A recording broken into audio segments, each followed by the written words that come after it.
Esos días que pasábamos juntos, ¿de qué estaban hechos? Viéndolos hoy, diría que nuestros días estaban hechos de puro deseo. Donald Antrim es un novelista estadounidense. Ha sido reconocido por su trabajo de ficción y no ficción. La vida después, novela catalogada como no ficción, fue publicada en 2006. En ella el autor explora la relación con su madre y aunque por momentos la historia torna a otros personajes como eje, la cuestión jamás deja de ser la relación con su madre. Me explico. Muy al inicio el autor dice que ella murió en un ambiente hostil, en una cama incómoda. Y eso da pie a que Antrim cuente cómo estuvo probando camas hasta dar con una que se publicitaba como la última cama que comprarás en tu vida.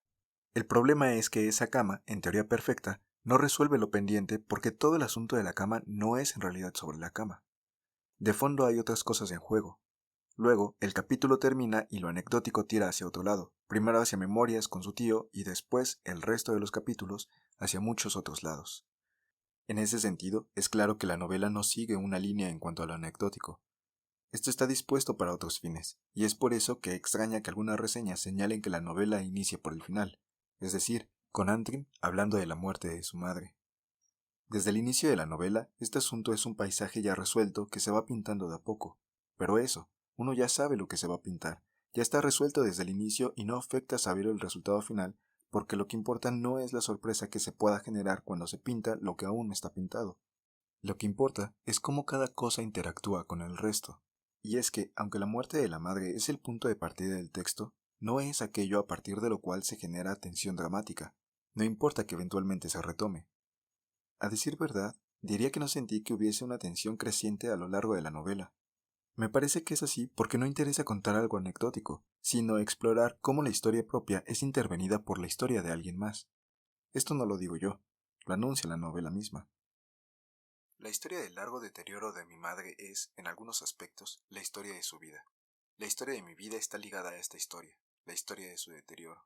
Es la historia que ocupa siempre un lugar central en mi manera de percibirme a mí y a los demás en el mundo. Es la historia, o por lo menos es el papel que juego en esa historia, que me permite no perder nunca a mi madre. Todo esto me sirve para problematizar la noción que tengo de biografía. Andre me entrega un texto que no es una biografía de la manera más clásica. Es una historia de él que no termina de ser una historia de él, y no obstante, tampoco es en absoluto una historia de alguien más. El asunto es problemático. ¿Dónde comienza la historia propia? ¿En el momento en que uno adquiere conciencia y comienza o puede comenzar a narrarla?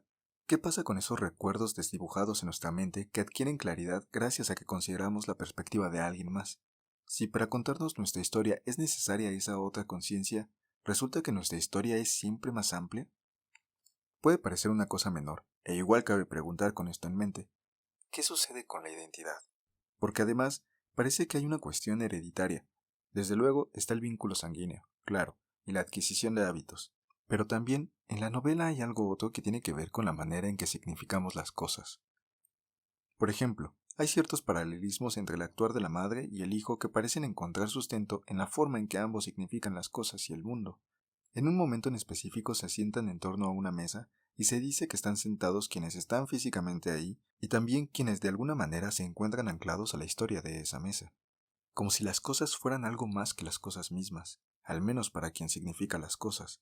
Como si la identidad fuera algo siempre abierto, contrario a la forma en que usualmente se le piensa, una cosa cerrada y acabada.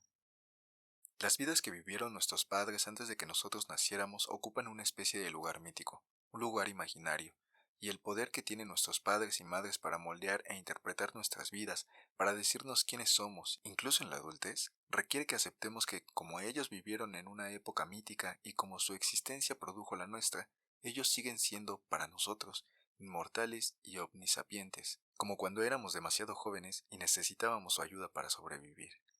Más allá de cómo lo anecdótico pasa a segundo plano, porque lo que importa no es lo que se cuenta, sino cómo intervienen otros para contar lo que se quiere contar, insisto, más allá de eso, me gustaría resaltar otros dos detalles: la imagen de la madre y el ritmo del texto. Respecto de la madre, me llamó la atención que no es una figura amorosa o alguien a quien se pueda amar con facilidad. No se le idealiza. En una parte, Antrim dice: su capacidad para ahuyentar a la gente era impresionante. En las fugaces amistades que estrechaba con otros marginales como ella, mi madre se mostraba rencorosa y peleadora. Tenía una risa áspera, a veces hasta intimidante. Masticaba con la boca abierta y muchas veces la comida le chorreaba de la boca. Daba la impresión de haberse cortado el pelo ella misma, a oscuras. Uno estaba de su lado o estaba en su contra. Creía que su padre no era su padre verdadero, que su madre había tratado de ahogarla en un estanque cuando era chica, que su neurólogo quería acostarse con ella, que en el más allá la recibirían la Virgen María y Merlín el mago, que había cumplido con su trabajo en la tierra, y que era un trabajo bien hecho, que era una de las elegidas para anunciar la llegada de un nuevo orden de hermosa humanidad, que en una vida anterior había muerto en el agua como galeote romano, encadenado a los remos, que los hombres eran una mierda y que sus propios hijos eran hostiles, que si ella fumaba era su problema, así que por qué no la dejaban tranquila y se iban a cagar, que su hijo era un artista igual que ella y yo deberíamos ir a terapia juntos. Hay toda una complejidad en torno a la madre. En un momento, Antrim decide no insistirle a su mamá para que tome el tratamiento que largue su vida, porque la muerte de ella se presenta como un ganar-ganar. Ella sufre menos y él se libera para poder hacer su vida. Y sin embargo, pese a que decide no insistir, en cuanto tiene oportunidad, le insiste para que tome el tratamiento. Creo que lejos de agotarse en lo contradictorio, se muestra la complejidad de lo cotidiano. No se puede pretender ser racional porque la realidad es más compleja que eso. A la gente le gusta decir que la verdad es liberadora, pero ¿qué pasa cuando la verdad no es algo simple y brutal? No podía imaginarme la vida sin mi madre, y era verdad que también yo nunca me sentiría capaz de vivir a menos que ella dejara de hacerlo. Ya había tenido suficiente con Luan Antrim, y estaba listo para verla desaparecer. Quería que muriera, y sabía que en el año de su muerte no iba a cuidarla como correspondía. El último punto que llamó mi atención es el ritmo. Hay un ritmo muy marcado por el uso de comas que genera periodos largos. No todos son así, pero en el texto hay lo suficientes para transmitir la sensación de una voz que habla para desahogarse. Es una historia contada por alguien que aún la padece, y no una consolidada y narrada desde la objetividad. Pienso que es así porque tal vez buscar la propia identidad es un desahogo que habla de nosotros, pero que se dice con completud gracias a la historia de otros. El año previo a la muerte de mi madre, un año caracterizado por el tipo de cambios bruscos de humor que acompañan la típica progresión hacia el fracaso de las intervenciones terapéuticas en los casos avanzados de cáncer, la oscilación casi maníaca, recurrente como una marea, después de cada conversación estresada con mi madre o sus médicos, entre esperanza y depresión, esperanza y renovada esperanza y más esperanza, seguidas de una preocupación eufórica y una desesperación más profunda y esa furia extraña, impulsiva, que puede estar dirigida contra prácticamente cualquiera en cualquier momento, el continuo de miedo y voluntad que le será familiar de un modo u otro a cualquiera que haya tenido que ver cómo un padre o un hijo o un marido o una esposa o un amante o amigo están un poco mejor, después un poco peor, después un poco mejor, muriendo de acuerdo a lo ya programado, por así decirlo. Durante ese año, entonces, más o menos dejé de trabajar y dejé de hacer ejercicio.